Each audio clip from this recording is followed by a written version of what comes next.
my children were raised, I think, in a very Hawaiian way. Our kamali'i were raised that way.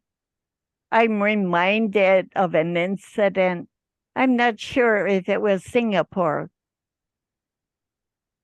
but a person from another culture, from outside, was visiting there. He took out the chewing gum and started chewing and threw the wrapper down. There's a law against littering. People saw him. He was taken to the police department. He was surprised. And when he was going to be charged, even more surprised and now frightened.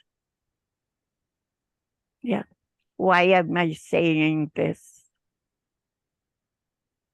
It's because many of us have been reared away from Hawaii.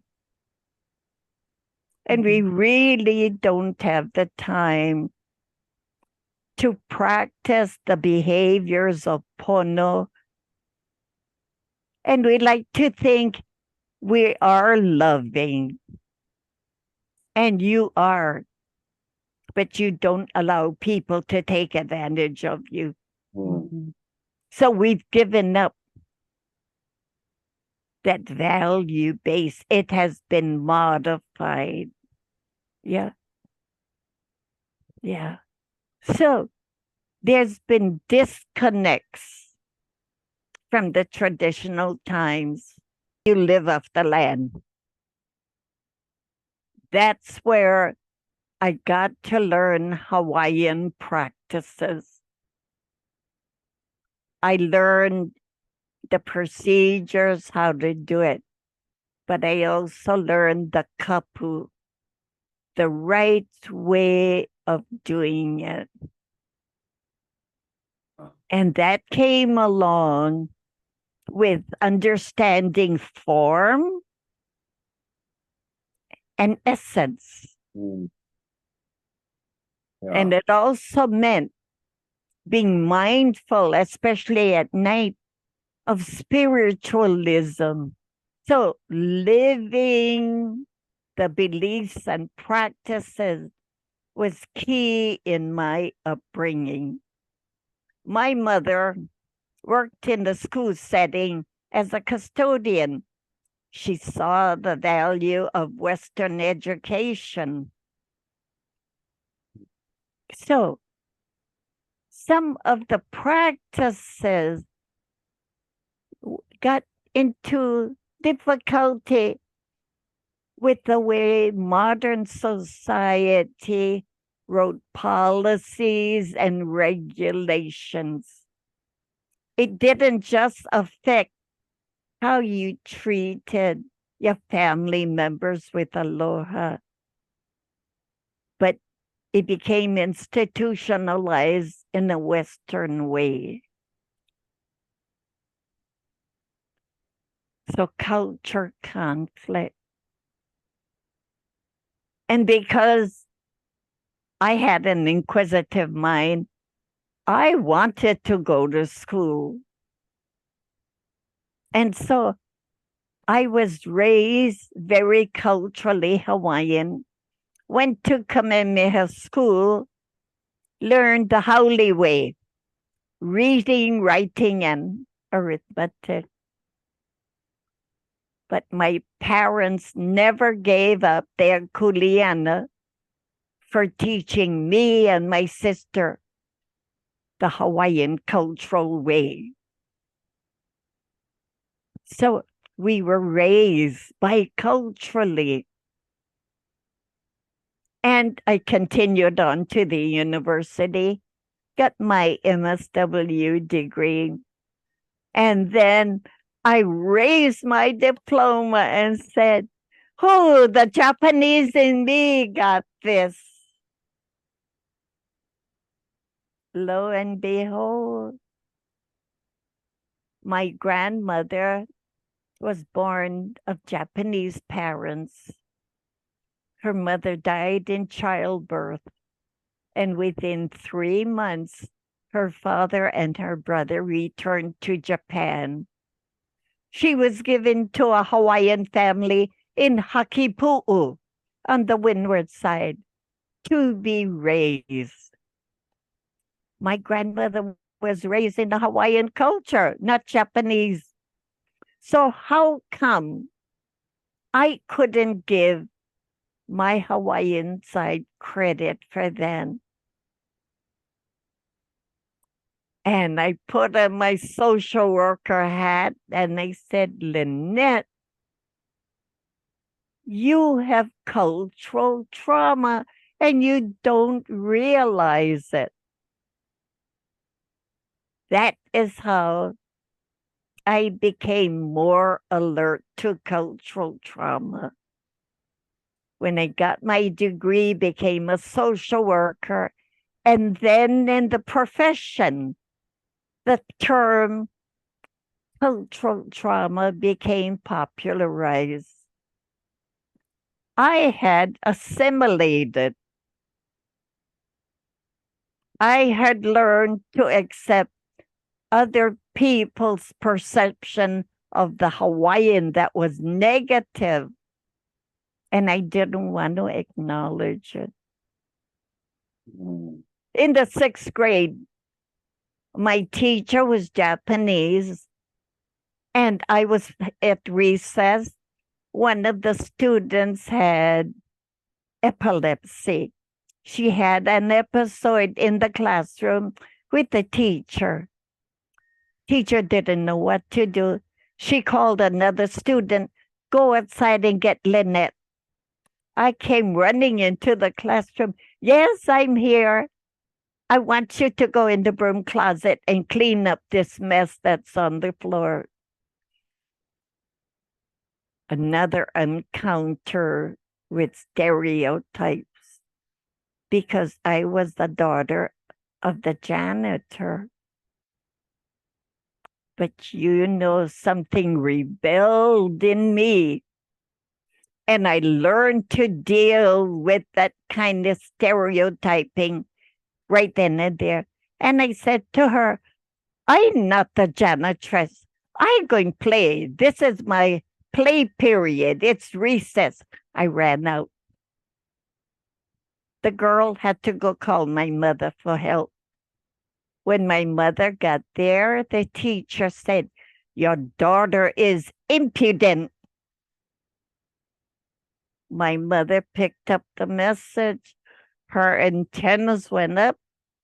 She didn't say anything. She knew her recourse, principal's office. That teacher got called in and was written up. So there were many others like me. Even today, you go to a conference for professional development, somebody stands up and says, all of this abuse and alcoholism, that's why I left the mainland to come here and do this kind of work with you people. You people. Someone from outside of the estate,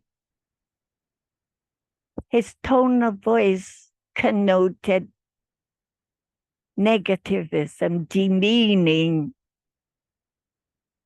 One woman in the conference very quietly raised her hand and said, sir,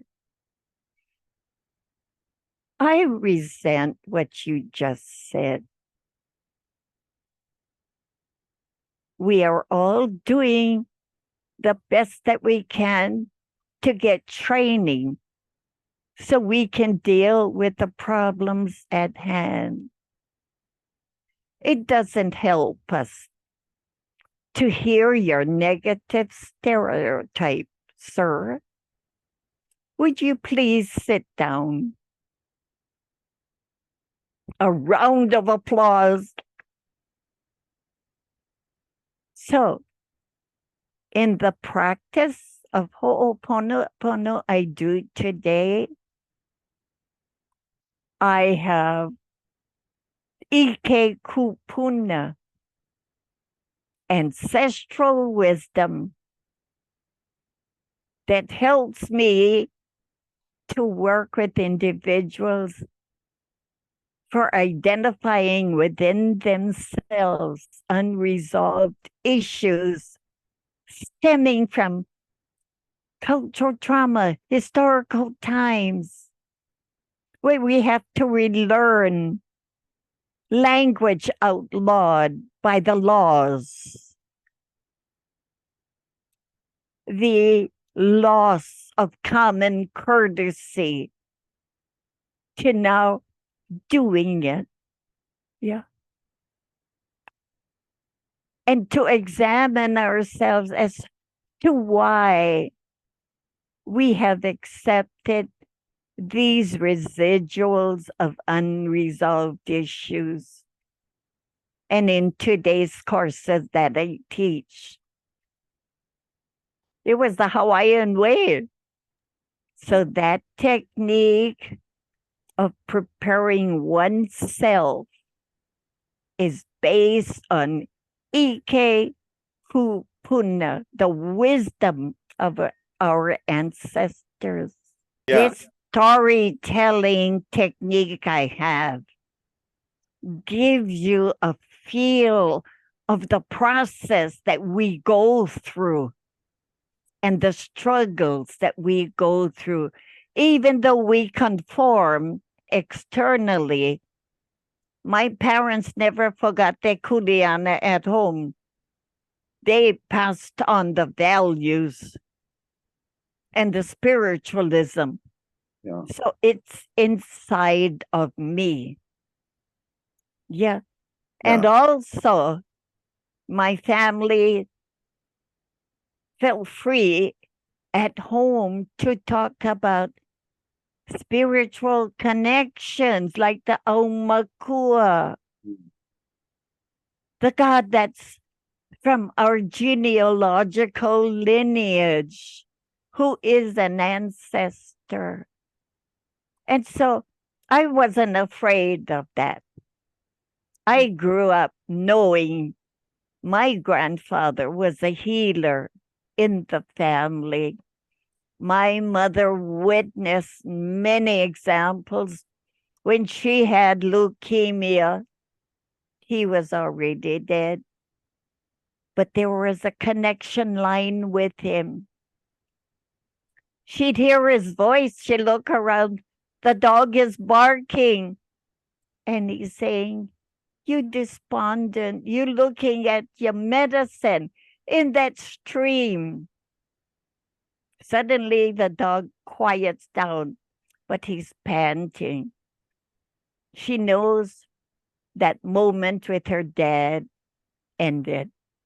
But when she went to sleep that night, he returned in a moe uhane, a dream, because we believe in ho'ailona. Ho'ailona is symbolic connections with the spiritual world. And he told her exactly what her medicine was. And she took it. 6 months later, she went back to the doctors because she was well, did the blood test. And the doctor looked at her and he said, "Tutu, what have you been doing?" Not realizing she took it as scolding. She said, "What? I never do anything wrong." He said, "Look, your blood tests, they're all normal."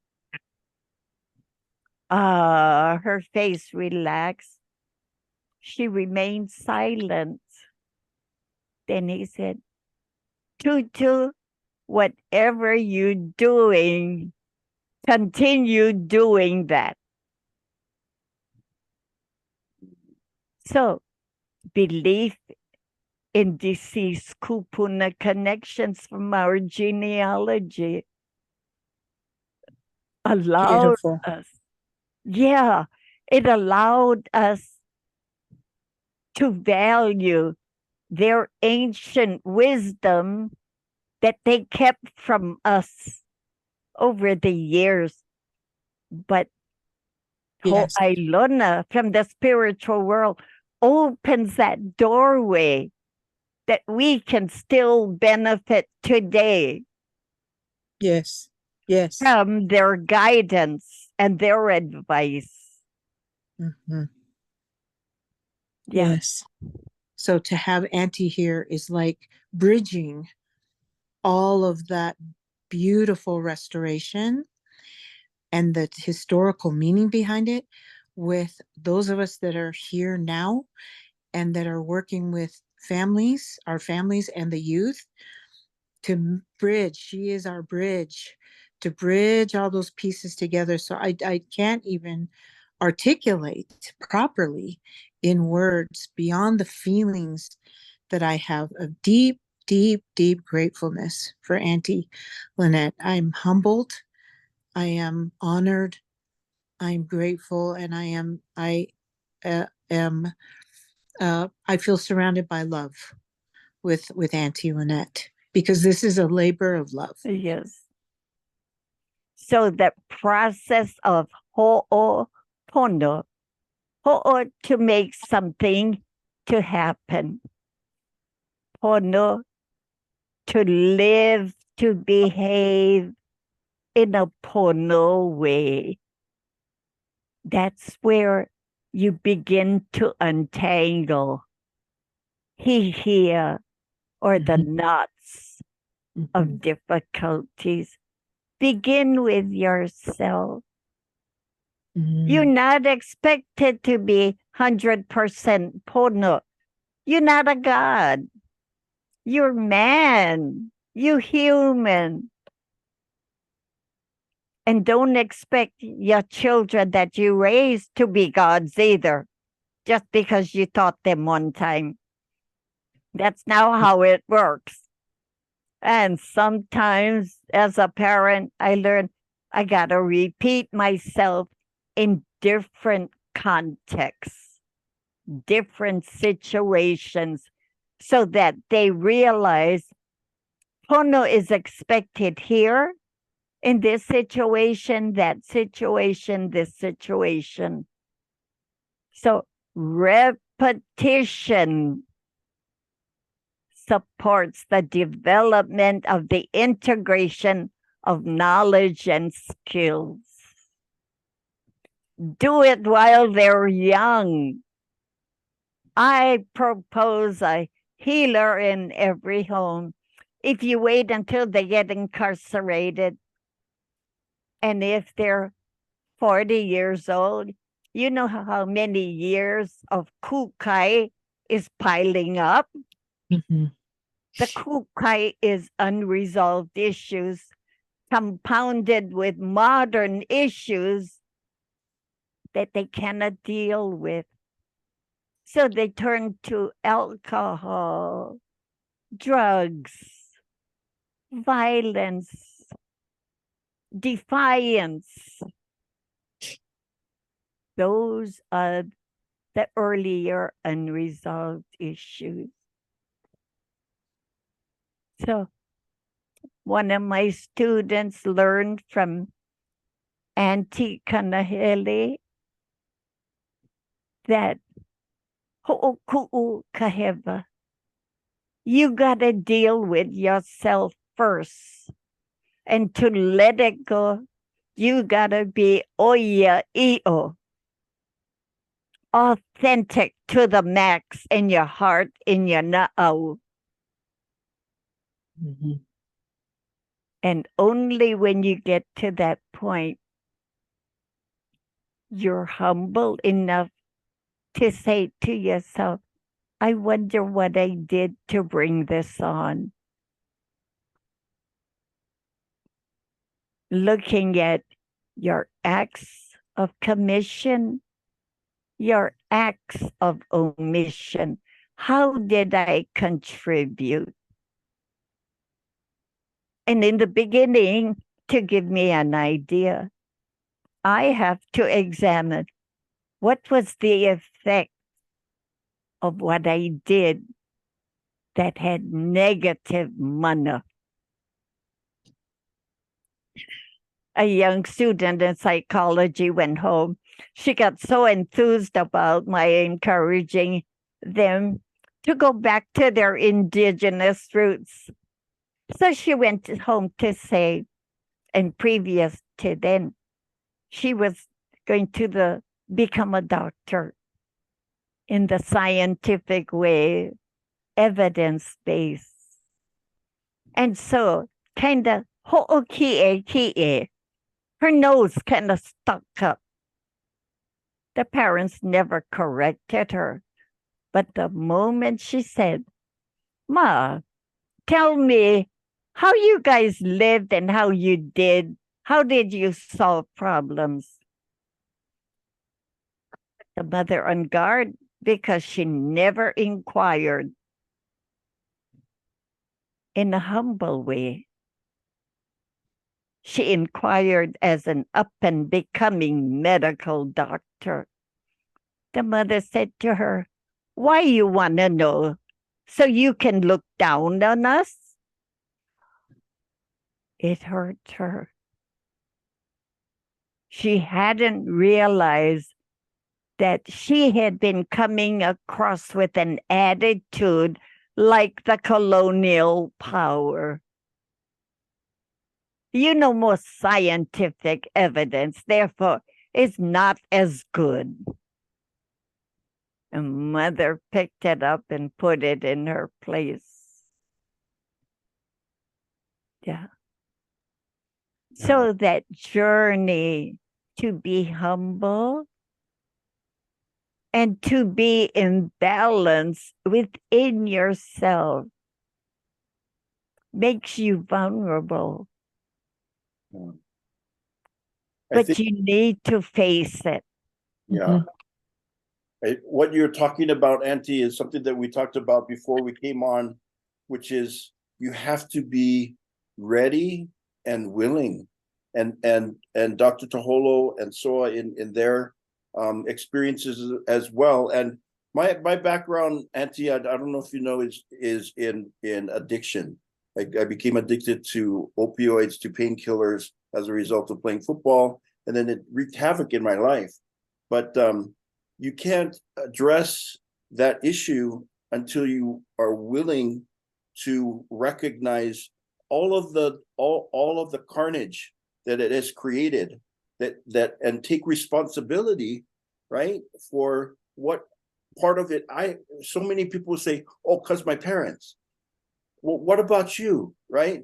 And so it has to be, a humble coming to, and as you talk about Ho'oponopono and Dr. Taholo or so, if you want to interject, one of the first requirements, right, is to be humble and to be willing and to recognize. I love how you said we have our mistakes or our sins of commission and those of omission, things that we never did, that we should have done. Right? Yes. I love so much about what you're saying, and just an opportunity for maybe some comment from our other guests or from our captain and our first mate, and we'll let you continue to educate us and to enlighten us. I'd like to pass it on to Soa if we could. That would be great. Thank you, Auntie Lynette. I'm just taking a lot of notes, to be honest. But one of the things that really stood out to me while you were talking was how you said you were raised biculturally, because like what Ta was saying is, I feel like the older generation they had that type of relationship and that time to observe closely what the culture looked like when I feel like it was more pure. But for me, being raised here in the mainland, it's been an interesting journey.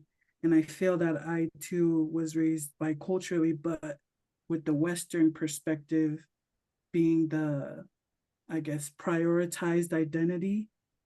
if I were to compare the two. And then you talked about assimilation and learning and accepting others' perceptions of me. And so if we think about how the Western perspective has displayed Pacific Islanders, displayed Hawaiians, it's not a good image. And so I guess that's why for me internally,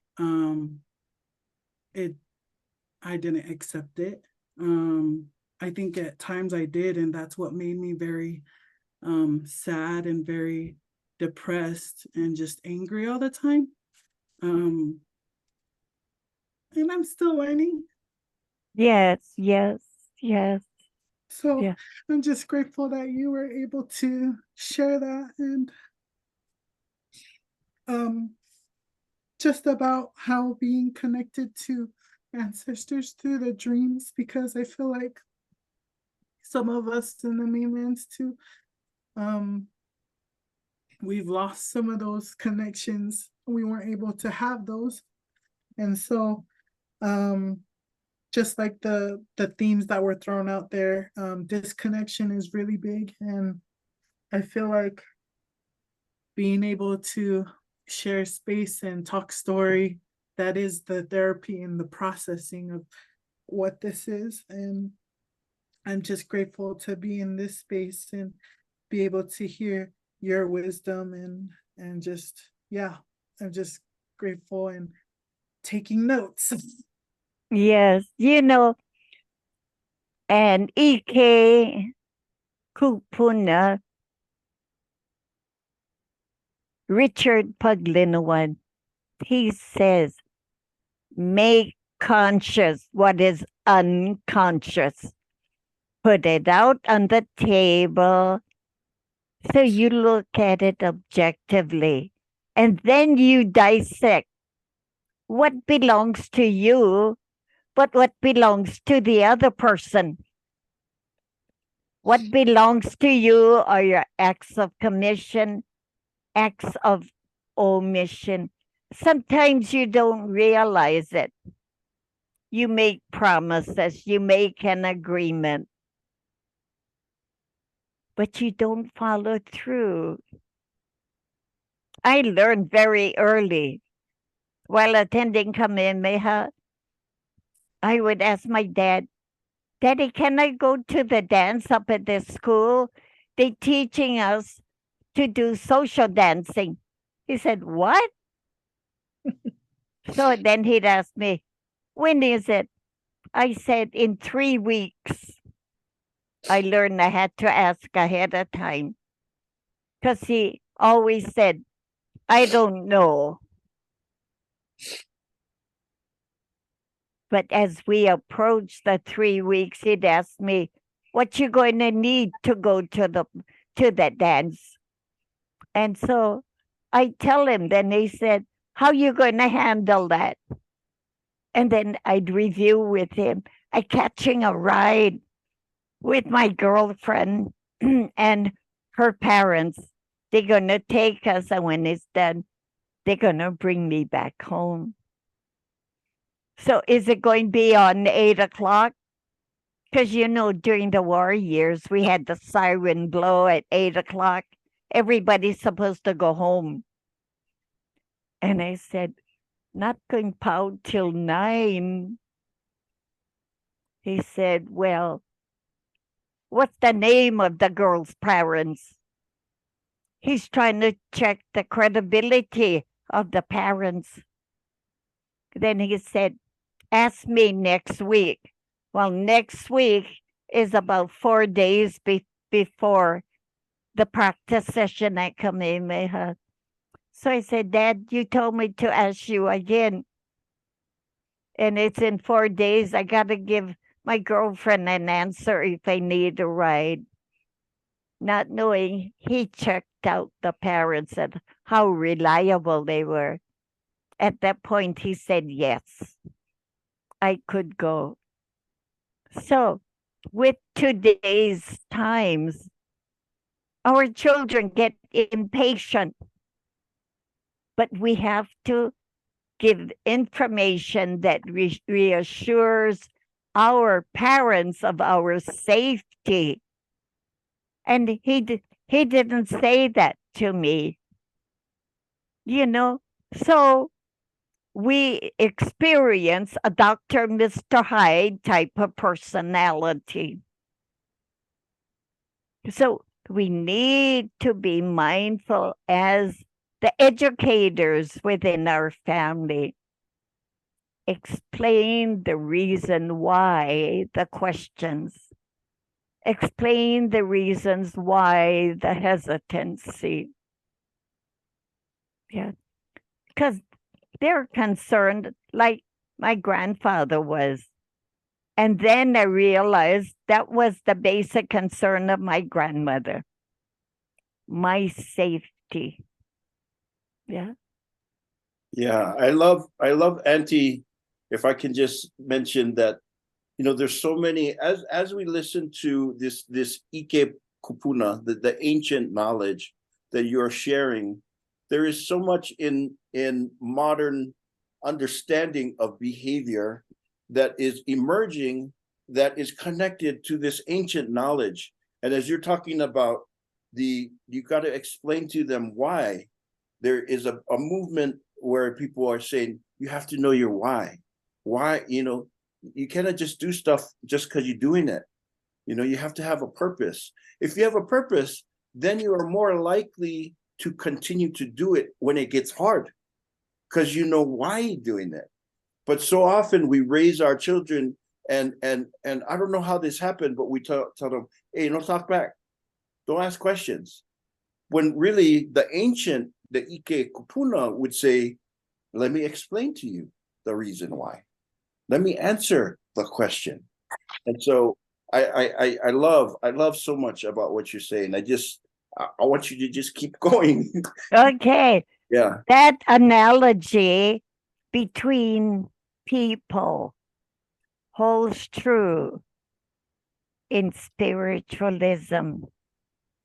Tutu says on the nights that the night marchers walk, her ohana in Ka'u go by the stone wall and reveal themselves, and they have conversations with the ohana.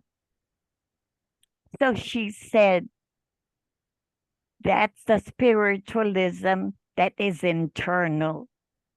That is what you can do when you have an external experience with a spirit. She said, don't be afraid. You let them know that you acknowledge their presence. You let them know what is happening today that requires this kind of assistance of explanation. Ho'ailona is a spiritual happening. Ho'ike is the interpretation. Many of us have ho'ailona. We see ghosts. We have dreams. We have voices. We have physical sensations. Our skin gets okakala, goosebumps. Something is here, but I don't know what it is. Yeah. And sometimes it's a feeling in our guts. Something isn't right. You know, NCIS, Harmon, the leader of the team, he moves with his guts. The guts is telling him something, and he sends his team members out based on his guts, and he's right. Yeah. Women who get pregnant have cravings. That's a sign of a character trait for the child to be born might have. So, knowing these areas, the person who helps unravel Pay attention to the five senses. Pick up the cues when they begin to say, oh, I had a weird experience. The lights are going off and on. At West Oahu, when I was there about 5 years ago, the library had this massive wall with little monitors. The staff leave, turn everything off. The night watchmen come around. Oh, these people, they're still working and they never turn off the electricity. When they check through, no, they are assured the faculty and staff turned it off. Mm. What's happening in that area where that houses West Oahu? That's an area of the Uhani when they die. Didn't go to Po to be with the ancestors. They weren't that good, but neither were they so bad they went to Milo. They were consigned to this one area. Tutu says, if you are confronted by their presence, which can be a wind, a thunder, something out of context to what you ordinarily understand, that is called a ho'ailona from the spirit world. Pay attention. Mhm. Recently, I was going to do a course at the deep level of spiritualism. And my tutu always told me, Lynette, you know, take this story outside of the family. It's only for us. Well, my experience is there's so many Hawaiians on Hawaiian homestead on these islands that when they encounter Ho'ailona, the children get pu'iva. They talking, then pretty soon they realize other kids don't see what I see. They don't hear what I see. They begin to see themselves as not good, something wrong with me. And they become identified as having a disability. Mm. Mm. Yeah. And so if they go see a psychiatrist and they tell them these stories, the psychiatrist writes up a prescription. One of my makuahinis that I worked with went to the state hospital. She told the psychiatrist, my grandmother came to me. She was wearing a black mu'u and shaking her finger. What does that mean? And she said, death is black. And so I'm afraid. He writes a prescription, keeps her locked up in the state hospital longer. After a while, she wised up. He no understand, no say anything to him. That was my journey into Ho'oponopono. Right. And so I talk about Ho'ailona, because where else can our people go? Who Mhm. else can help them learn about our spiritual parents who still connect with us and give us guidance, and they Mhm. help us to learn? Mhm. That's right.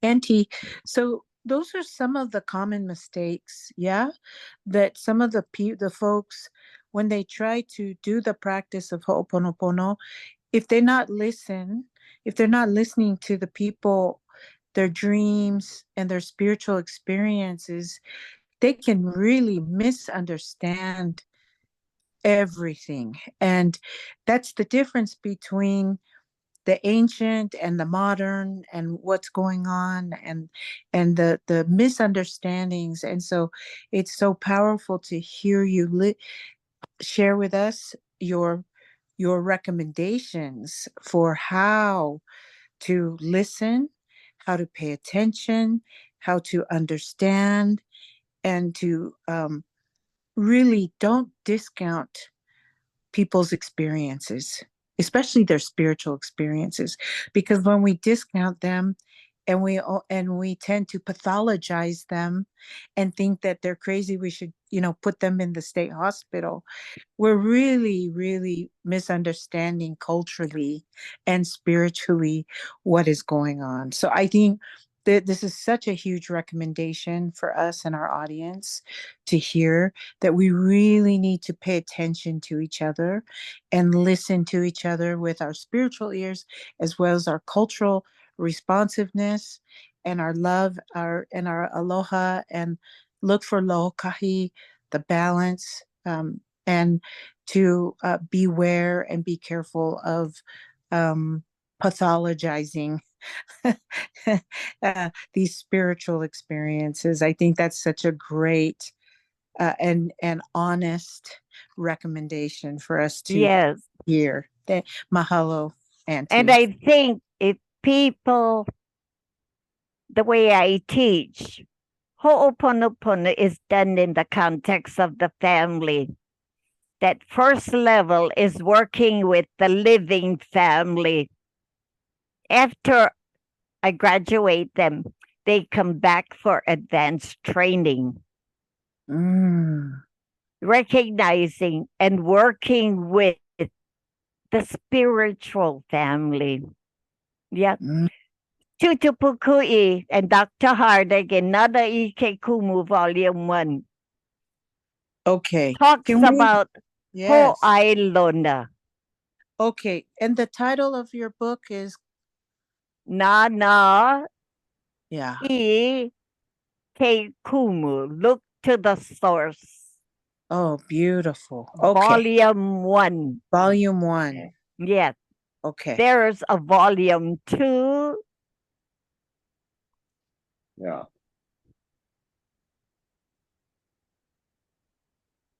Nana Ike Kumu Volume 2. Okay. And I think the volume 3 with Kale Kanuha is part of volume 3. Yes. Oh, Nana beautiful. Ike Kumu Volume 3. The Beautiful. other 2, the person is more encyclopedic. And that's my Bible. If I want to really understand the concept, I go read it in Nana Ike Kumu, Volume 1. Volume 1. Yeah, that becomes the Ike Kupuna. Yeah. And Tutu uses her experience in the same way I do, so people can grasp the context in which the concept applies. Dr. Harding listens from the Western perspective, and he supports what Tutu Pukui says in the way you do, Leilani. So both of them say they're parallel. One is not better than the other. If the patient you're working with is more Western, why are you trying to use a Hawaiian? And Tutu said, Lynette, you employed by a Hawaiian agency, Liliuokalani Trust. Why are you folks only doing haole therapy? And she was right. Because 3 months after I became employed there, I got assigned a case that was referred from Queens Medical Center Psychiatric Ward to Liliuokalani Trust because she's Hawaiian, half orphan children Hawaiian. Mm. And they asked for me to develop parenting skills. But I picked up the whole Ilona when she told me about this dream she had about her grandma. I said, I don't know how to help you with that. The university never trained us to deal with Hawaiian problems. I need your permission. Do you want to understand it? She said yes. When I took it to wrote up in this book why it's okay for us to learn about talking with spirits. They are part of our family genealogy. They come out of love, not to hurt. Mhm. And so she said, you go back and you tell your mama, your grandma is telling you, how come you're not doing ho'oponopono? Because you went with me when they did ho'oponopono. Mm. That opened the door to her realizing she never pay attention. But now that she get children, her grandma telling her, raise your children through ho'oponopono. Mm. Open the door. Mm. And as we got into that list of concepts you had projected earlier, she says, it's coming back to me. I reconnected her and I thanked her so much because it was through that case that Tutu helped to train me to Mm. do ho'oponopono. So this encyclopedic book is very important for the beginner who has become disconnected with Hawaiian mental health concepts. Mm. You've got the best of two opinions, the Hawaiian opinion and the Western therapeutic basis. Mm. Dr. Hardig says that cultural trauma did so much damage to our self image. We Yes. have to huli that around so that the ones we work with realize, oh, this makes good common sense. I better practice it. Mhm. Reconnect them with the sense underlying, supporting the practice. Nice. So Ho'oponopono at the beginning level is working with the living. Tutu says if they're taking drugs or alcohol, that dominates all that they believe in. Not going to work. Okay. But Okay. you can work with the family to look at what they are doing to continue the dependency. Yes. Yeah. Yes. So Yeah. that's having a different set of training. Yeah. Alcoholism, Yep. Yep. Yep. Yep. violence, Yes. you know. So Ho'oponopono is best suited for every Hawaiian problem has a Hawaiian solution.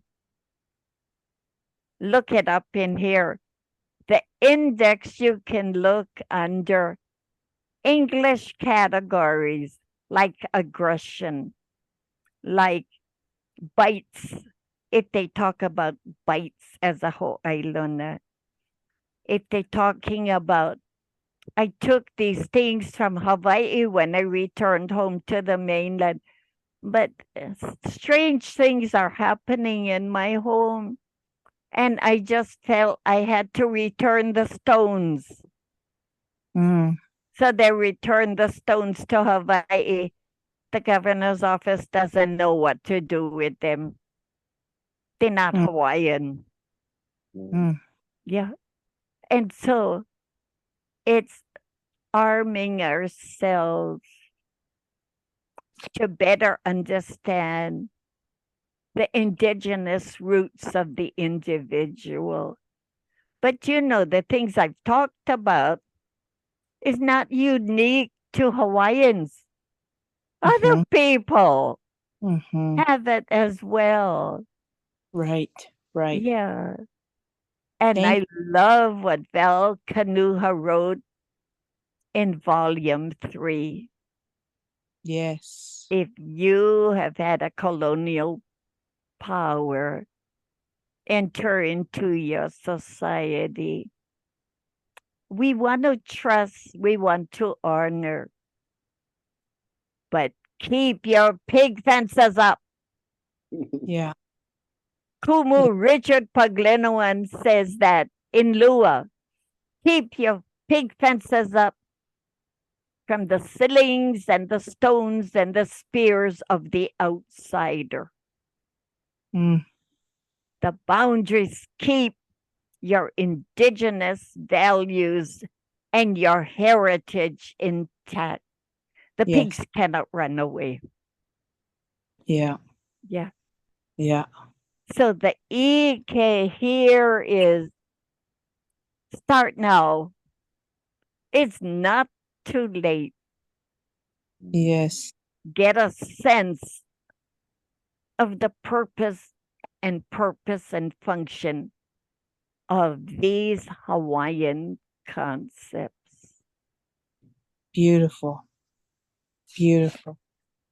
Yeah. You have some thoughts, Dr. Taholo?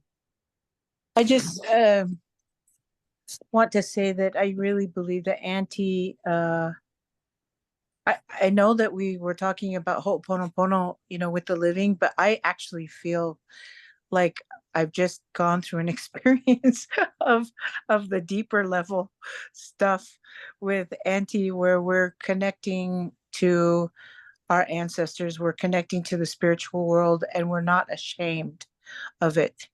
And I really, this has been, it's not just a podcast. This is an experience that we just had. That's what I feel in my soul right now, is that this has been an experience being in Auntie Lynette's presence, and just trying to take in the waves and the depths of what she is sharing, not just vocally, but from spirit to spirit and from soul to soul. And I know that, Auntie, because I can feel it. And so to have this experience with you and to share it is a humbling, um, deeply, like to my knees, humbling experience, to really be grateful to the creator of this opportunity and blessing to be with you today. And I really hope and pray that we can keep in touch with you, so that as we move forward, there are several of us, the three of us included, because we've talked about it before, where we would like to keep in touch to begin this process of really being tutored by you the best, in the Ho'oponopono process. We'll purchase the manuals, we'll get them, but today this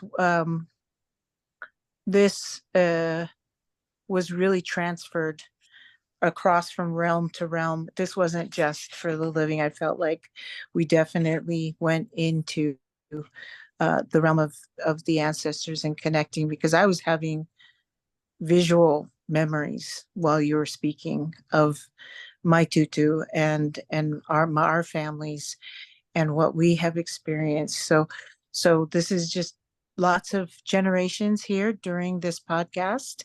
That's what it felt like, that there were Yes. many generations of us that were And here. this is deliberate on my part. Yes. And that's why we love it. Yeah. Yeah. And this is how I do social work.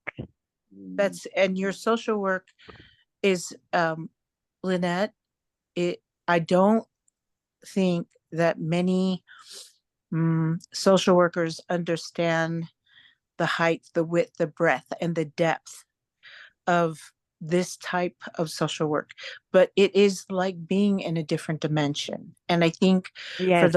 for those of us who have experienced this type of spiritual social work, if you will, it is a different level. But yeah, it requires an open heart and an open mind and an open spirit, and for your body to be open to that. So I just wanted to, in kind, respond to what you've given to us on those different levels, and to acknowledge you and this process for what it truly is, because I felt the height, the depth, the breadth, and the width of it on certain dimensions and depth and different levels, and I know I want more. So um we will definitely keep in touch with your deliberate love and your deliberate um ho'oponopono and your deliberate lokahi and your aloha. It's so powerful. So mahalo nui, and Yes. Yes. uh, Let and me aloha. add, I'm Mhm. reading the last question. What would be your recommendations on how our people can discover and employ this healing gift today? Be ready, because this goes deep. Yes. It takes into account not just your brain, Yeah. but takes into the account the pico of the po'o. This is the Mhm. seat of your ancestors. Yes. You can bullshit to the person seated across the you. You cannot lie and get away with it. Yes, you cannot lie. Yeah, That is it. you You gotta cannot. be completely honest. And then Yes. you go down to the navel. Mm. That's the pico with the Pico. living relatives that Mm. you bump heads with all the time. Mm. That Mm. requires you to look at yourself, to explore what did I do, what did I say, and what effect, what was the impact on them. Because then you're open, truly open to bring the unconscious to conscious level, Yes. Yes. you know? Yes. And that's what you did today. We were at the pico here in our abdomen, but we also approached the pico here at the top. And Yes, that's why it was so much more complete. It was so much more fulfilling. yeah, Beautiful, beautiful, auntie. Like you said, be ready. Tell our young people and our people, be ready. And yes, those that yes. are interested, anyone who's interested, be ready. That's the level of experience that requires you all. Yes. Because Yes. as you deal with your unresolved issues, you don't pass it on to the third pico, Mm. the one of creation. You don't pass it on to the future generations. You let it go. Yes. You let it go. Yes. I wonder if Tausoa, what does this mean for you? Thank you, Auntie Lynette. It's kind of scary, to be honest. It Um, is. It is. But if you're with a mentor who knows what they're doing and you trust and they know they're not going to harm you, you're safe. That is developing and working to form that type of relationship. If you want Olakino in a healing way, that's what it's going to take the professional to be able to do. I have found many Western professionals, they mean well and they are genuine, but they only appear intellectual. When I teach my students and they start telling me what it means to them when they intellectualize, I say, too much up here. I like know what's in your now. I Mm-hmm. want to know what's in your heart. Mm-hmm. And I say to them, you have to go that deep. If you're not ready, I accept no. Mm-hmm. Only if you're ready Mm-hmm. to trust and feel safe, then should we go forward together. Mm-hmm. I'm going to walk by your side. Mm-hmm. And so, yeah, Yes. that's the message that Beautiful. people have to pick up. It's not just an interview. No. It's not No. just connecting the memories that's located down here, that's Mhm. synthesized up here. Mm-hmm.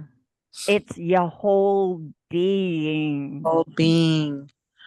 Yeah. Yeah. Yeah. Yes. So wonderful, Auntie. One of the things that we have discovered is that there are many who are ready. They just don't know where to go.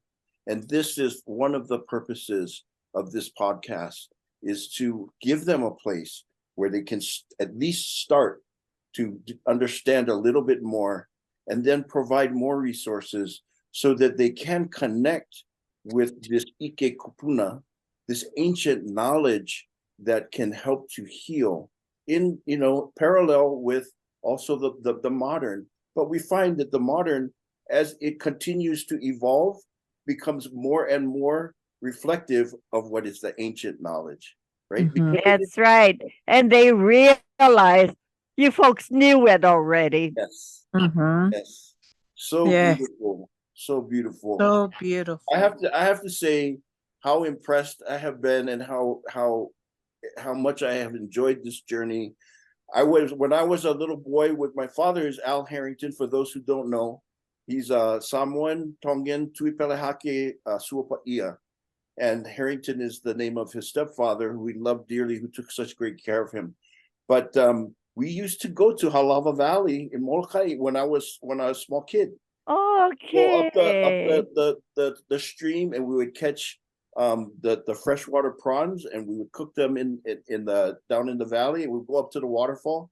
So as you were talking about those experiences, it took me back. And my father is on the other side now, so I'm having this connection with him, and the things that he taught me that I didn't know he was teaching me, Auntie. I never knew, but he was teaching me these things, and he's teaching me malama of the Aina, and of the Moana as well.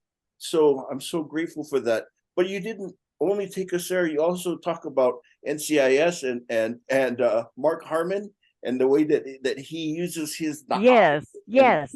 he goes by his gut. So the example, and of course, Dad was in Hawaii Five O, similar kind of show, and you have these characters, and you say, see, the reason that they are so good is not because of all this. They get plenty of this, but this insight here is what makes them special. So I'm so grateful, Auntie. Thank you so much.